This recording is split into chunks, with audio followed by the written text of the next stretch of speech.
आई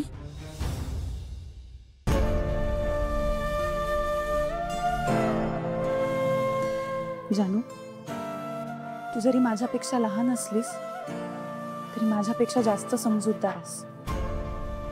मागच्या वेळी जेव्हा माझ्या लग्नाची बोलणी सुरू होती तेव्हा तूच मला समजावलं होतंस.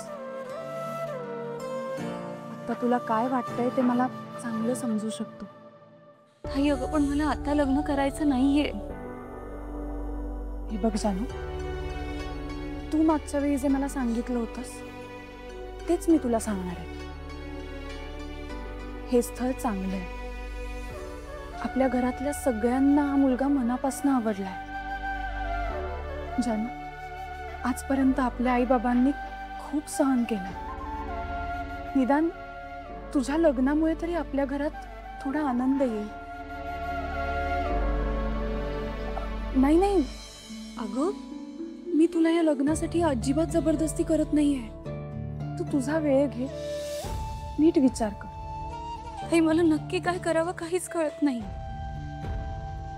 आई मला ना एकीकडे असंही वाटतं तू जे काही सांगतेस ते सगळं ऐकावं, लग्न करावं. पण दुसरीकडे असं वाटतं खूप घाई होते. म्हणजे लग्नानंतर माझं कॉलेज, माझे मित्रमैत्रिणी सगळं काही माझ्यापासून दूर जाईल. अगं नाही जानू, तू तुझं कॉलेज सोड, मित्रमैत्रिणी विसर असं नाही सांगते मी तुला. फक्त त्याबरोबर तू तुझ्या लग्नाचाही विचार कर एवढंच म्हणते. आपल्या आई बाबांनी आपल्या लग्नाची खूप स्वप्न बघितली आहेत. माझं लग्न नाही होणार आता. कदाचित माझ्या नशिबातच नव्हतं कधी लग्न. पण तुझं सगळं छान होऊ दे एवढंच वाटतंय मला. आई अजिबात घाई नाहीये. नीट विचार कर आणि मग निर्णय घे.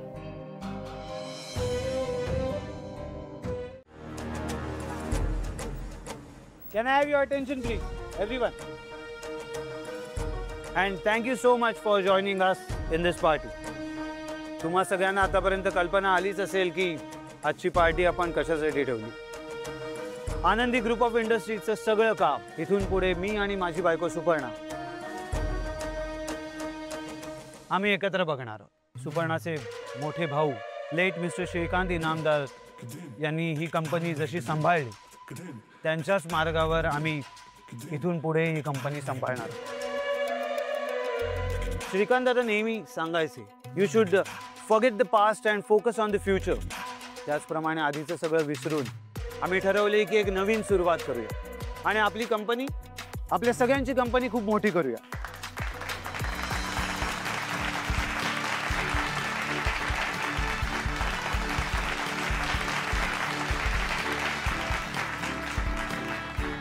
येस, आणि यासाठी आम्हाला तुम्हा सगळ्यांचा सपोर्ट हवाय आणि म्हणूनच आज आम्ही ही पार्टी दिली. So please feel free and enjoy the party please.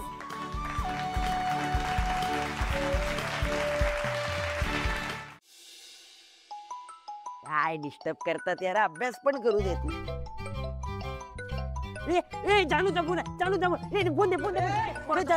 कोणाचा फोन? मी उचलला. उचल पटकन उचल. मागे वा, चल. हॅलो जानू. हॅलो मॅड, ऐक ना, मला तुला काहीतरी सांगायचंय. म्हणजे मी सांगणारच आहे, पण त्याआधी माझी एक अट आहे. अट? कसली अट? तू मला तुझं सिक्रेट सांगायचंस.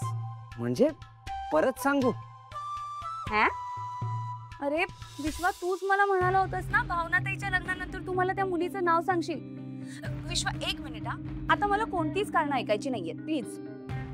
अरे बघतोयस काय, बोल ना. बोल. आय लव्ह यू जानू. I love you so much. Hello hello विश्वा, काय झालं? मी तुझ्याशी बोलतीये. हा हो सांगतो.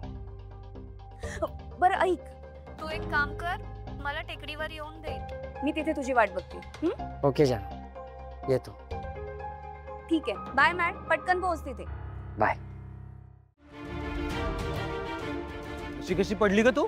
लहान मुलांशी कसं वागायचं इतकंही समजत नाही तुम्हाला? तुमच्यामुळे पडल्यात त्या. आता इथे आनंदींना मी एक सेकंदही ठेवणार नाही. मी माझ्या बरोबर घेऊन जाते त्यांना. थांब. कोण लागते आनंदी तुझी? तू काय स्वतःला तिची आई समजतेस? एक गोष्ट नीट लक्षात ठेव, मी आनंदीची आत्या आहे. तिची काळजी कशी घ्यायची ना मला चांगलं माहितीये. तिला कसं वाढवायचं हे तू मला शिकवायची गरज नाहीये. आणि उगाच आनंदीचा यूज करून आमची प्रॉपर्टी हडपण्याचा प्रयत्न करू नकोस. मी इथे प्रॉपर्टीसाठी आलीच नाहीये. मी इकडे आनंद. बस. ही कोण आहे असं तुम्हाला प्रश्न पडला असेल ना? हिचं माझ्या भावाशी लग्न ठरलं होतं, पण हिच्या पत्रिकेतल्या दोषामुळे लग्नाच्या दिवशीच अशी मम्मा आणि माझा दादा कायमचे सोडून गेले. Don't create a scene. आनंदीला आमच्याकडे दे आणि निघ, नाहीतर परत पोलिसांना बोलवावं लागेल. नाही प्लीज मला इथून घेऊन जा. मला इथे नाही राहायचं. आनंदी चल. नाही आनंदी नाही. नाही